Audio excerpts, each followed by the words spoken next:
Os melhores contos. Produção, edição e apresentação, Agnello Fedel. Toda semana um novo conto e informações sobre o seu autor.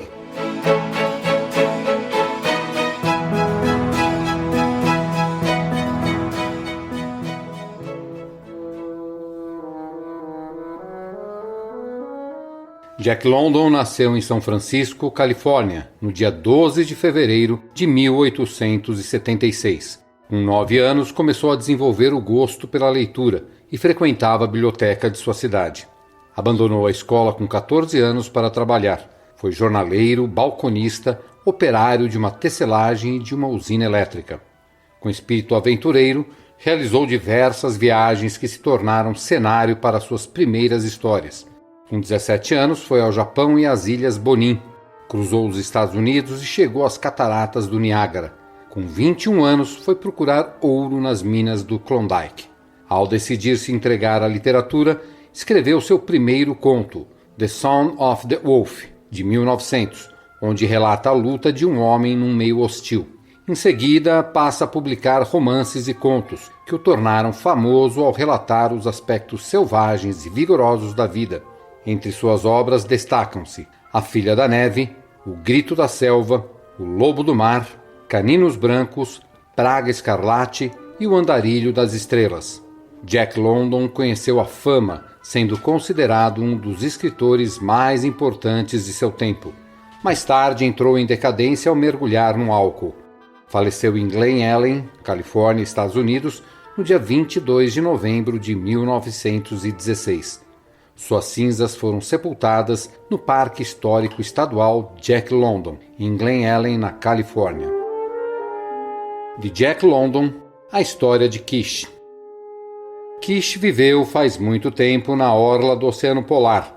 Foi chefe de sua aldeia durante muitos anos de prosperidade e morreu coberto de honrarias, com seu nome repetido nas bocas dos homens.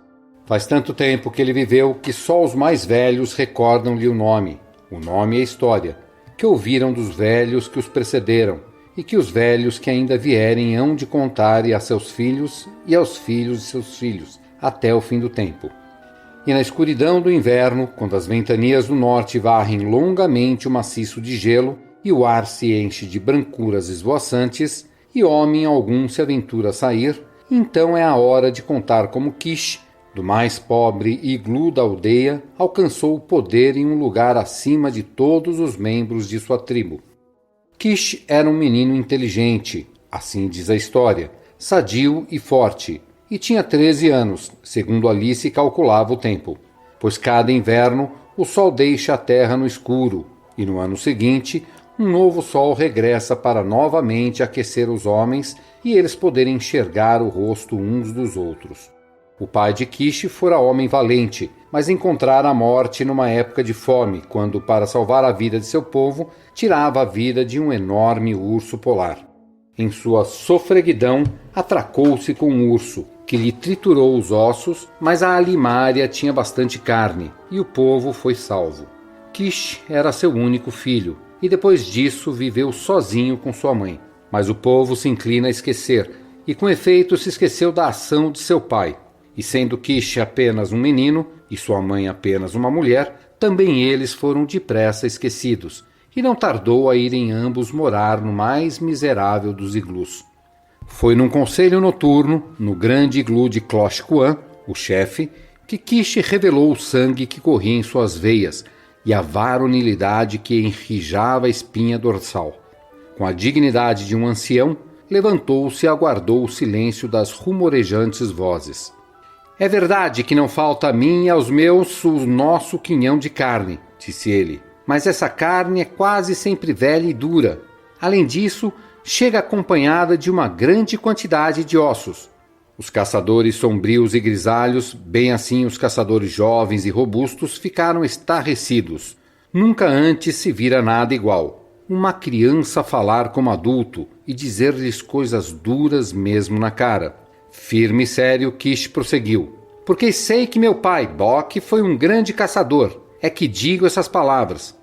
Contam que o meu pai trazia para casa mais carne que qualquer um dos melhores caçadores que com suas próprias mãos ajudava a reparti-la, que com seu próprio olho vigiava para que a mais humilde das velhas e o último dos anciãos recebessem uma partilha justa. Não, não, gritaram os homens. Ponham esse menino para fora. Ainda não é homem para falar dessa maneira a homens e velhos de barba branca. Kish esperou calmamente até que o tumulto se aquietasse. Você tem mulher, Ugigluk, continuou, e por ela fala. Você tem mãe, Masuki, e por ela fala. Por minha mãe não tem ninguém a não ser eu, por isso eu falo. Como digo, embora Bok tenha morrido por caçar com entusiasmo demais, é justo que seu filho e que Ikega, que é minha mãe e foi sua mulher, recebamos carne suficiente quando na tribo há carne bastante. Eu, filho de Bok, falei, e sentou-se com os ouvidos atiladamente alerta à maré de protestos e indignação que suas palavras suscitaram. O menino a falar um conselho, resmungava o velho Ugigluk. Devem as crianças de colo dizer a nós, homens, o que fazer? Perguntou Masuki em voz alta. Só acaso um homem a ser zombado por qualquer criança que reclama mais carne? A ira chegou ao auge. Mandaram-no os velhos ir deitar-se. Ameaçaram deixá-lo sem carne e prometeram-lhe fortes surras pela presunção. Os olhos de Kish puseram-se a soltar faíscas e o sangue lhe pulsou pressagamente sobre a pele. Em meio aos vitupérios, ficou de pé. Ouçam-me vocês aí! Exclamou. Nunca mais voltarei a falar no conselho. Nunca mais, exceto se os homens me procurarem e disserem: está bem, Kish, está bem que você fale, e esse é o nosso desejo. Ouçam, porém, isso, vocês aí, pois é minha última palavra. Bok, meu pai, foi um grande caçador. Eu também, filho dele, irei e caçarei a carne para eu comer. E fiquem sabendo que a divisão da carne que eu matar será justa. Nenhuma viúva ou pessoa fraca chorará de noite por falta de carne, enquanto os homens arrões gemem de dor por ter comido demais. E no futuro a vergonha cairá sobre os homens válidos que comeram demais. Eu o disse, eu, Kish. Vaias e risadas de escárnio acompanharam-no para fora do iglu, mas ele cerrou os maxilares e saiu, sem olhar nem para a direita nem para a esquerda. No dia seguinte, dirigiu-se para a orla da praia, onde o gelo e a água se encontravam. Os que o viram ir repararam que ele carregava junto o seu arco, com um bom suprimento de flechas de osso farpado, e que levava no ombro a grande lança de pescar, que fora de seu pai. E houve risos e muito falatório por causa desse acontecimento. O caso era sem precedente. Meninos daquela idade nunca saíram para caçar, muito menos para caçar sozinhos. Houve igualmente muitos meneios de cabeça e resmungos proféticos, e as mulheres fitaram condoídas a velha Ikiga, cujo rosto se mostrava grave e triste. Ele voltará logo, voltará, disseram as mulheres para animá-la. Deixe-o ir, tomará uma lição, disseram os caçadores. Voltará manso e humilde de fala nos dias que virão. Mas um dia passou, e 2 dias, e no terceiro soprou uma furiosa ventania, e Kish não voltou.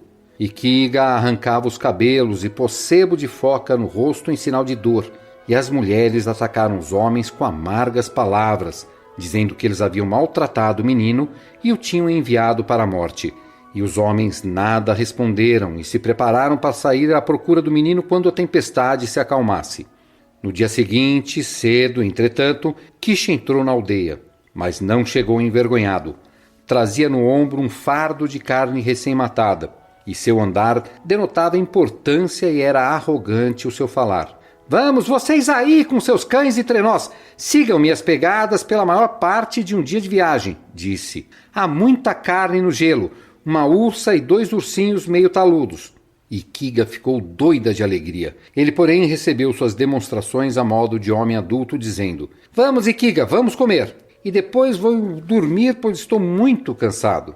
E entrou no iglu e comeu a fartar. Depois dormiu 20 horas sem parar. Primeiro se levantaram muitas dúvidas e discussões. A matança de um urso polar é coisa perigosa, e 3 vezes mais perigosa, matar uma ursa com seus filhotes.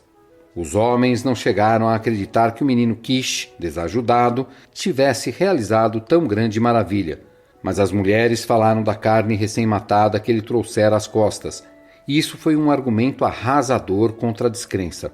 Por conseguinte, afinal, eles partiram, resmungando que, com toda a probabilidade, ele se esquecera de cortar as carcaças. O caso é que no norte é absolutamente necessário cortar a carcaça, nem bem se mata a limarária. Se não se cortar, a carne gela tão solidamente a ponto de entortar o fio da faca mais amolada, e um urso de 300 libras, congelado, não é coisa fácil de pôr num trenó e transportar sobre os acidentes do gelo. No entanto, ao chegar no lugar, encontraram não apenas os animais mortos, mas verificaram que Kish os esquartejara à verdadeira moda dos caçadores, extraindo-lhes as entranhas. E assim teve início o mistério de Kish, mistério que se aprofundava e aprofundava com a passagem dos dias. Na viagem seguinte, ele matou um urso novo, quase de todo desenvolvido, e em outra viagem matou um grande urso macho e sua companheira. Ficava geralmente ausente 3 ou 4 dias, embora não fosse raro ficar ausente toda uma semana por vez, no campo de gelo. Sempre declinava de companhia dessas expedições, e as pessoas se maravilhavam. "Como é que será que ele faz?" perguntavam umas às outras. "Nunca leva cachorro para companhia e os cachorros ajudam tanto." "Por que você só caça ursos?" arriscou-se Klosh Kuan a perguntar-lhe uma vez. E Kish respondeu com propriedade. "Todos sabem que o urso tem mais carne." Mas a aldeia falava-se em feitiçaria. "Ele caça com os maus espíritos", diziam alguns. "E por isso é que sua caçada é recompensada, pois o que mais poderá ser se não ele é ajudado por maus espíritos?" "Talvez não se trate de maus espíritos, mas de espíritos bons", diziam outros. "Todos sabem que o pai dele foi um valente caçador. Será que o pai não caça junto com ele, emprestando-lhe perícia, paciência e compreensão? Quem sabe?" Não obstante, os seus sucessos continuavam, e os caçadores menos hábeis eram muitas vezes encarregados de transportar a caça que ele caçava. E na divisão da caça, ele era sempre justo.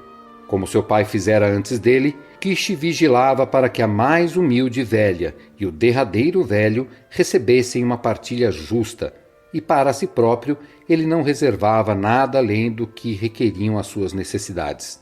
E por causa disso e do seu mérito de caçador, agora o olhavam com respeito, até com temor. Falava-se de fazê-lo chefe depois que morresse o velho Klosh Kuan. Devido às coisas que fazia, procuraram dar-lhe parte no conselho. Ele, porém, nunca foi lá e todos tinham vergonha de insistir. "Estou resolvido a construir um iglu para mim", disse um dia a Klosh Kuan e a um bando de caçadores. "Será um iglu bem grande, onde Kiga e eu possamos morar confortavelmente." "Sim", acenaram eles gravemente com a cabeça. "Mas não me sobra tempo, meu ofício é caçar. Isso ocupa todo o meu tempo. Por isso é muito justo que os homens e as mulheres da aldeia que comem a carne que eu trago construam o meu iglu." E o iglu foi construído numa generosa escala, que excedeu até mesmo a da morada de Klosh Kuan. Kish e sua mãe se mudaram para ele, e foi essa a primeira vez que ela usufruiu de prosperidade desde a morte de Bok. Entretanto, não usufruía apenas de uma prosperidade material, por causa do seu maravilhoso filho e da posição que ele lhe dera. Veio ela a ser considerada uma das primeiras mulheres da aldeia, e as outras deram de visitá-la para pedir conselhos e citavam a sua sabedoria quando instalava uma discussão entre elas próprias ou com seus homens. Mas o mistério das maravilhosas caçadas de Kish era o que ocupava o primeiro lugar em todas as mentes. E um dia Uggluk acusou-o de feitiçaria em pleno rosto. "Acusam-no", disse Uggluk com ar presságo, "de tratar com maus espíritos, razão porque a sua caçada é sempre recompensada." "Mas a carne não presta?" foi a resposta de Kish. "Alguém da aldeia já ficou doente porque a comeu? Como sabe haver feitiçaria nisso? Ou você adivinha no escuro só por causa da inveja que o rói?" E Uggluk retirou-se desapontado, e as mulheres riam-se dele que se afastava. Mas numa noite, no conselho, depois de longa deliberação, determinaram os homens pôr espias na trilha de Kish quando ele saísse para caçar, a fim de que todos aprendessem os métodos que ele usava. Por conseguinte, na viagem seguinte, Bin e Baal, 2 rapazes, os mais peritos entre os caçadores, seguiram-no, tomando cuidado para não serem vistos. Após 5 dias, regressaram com os olhos esbugalhados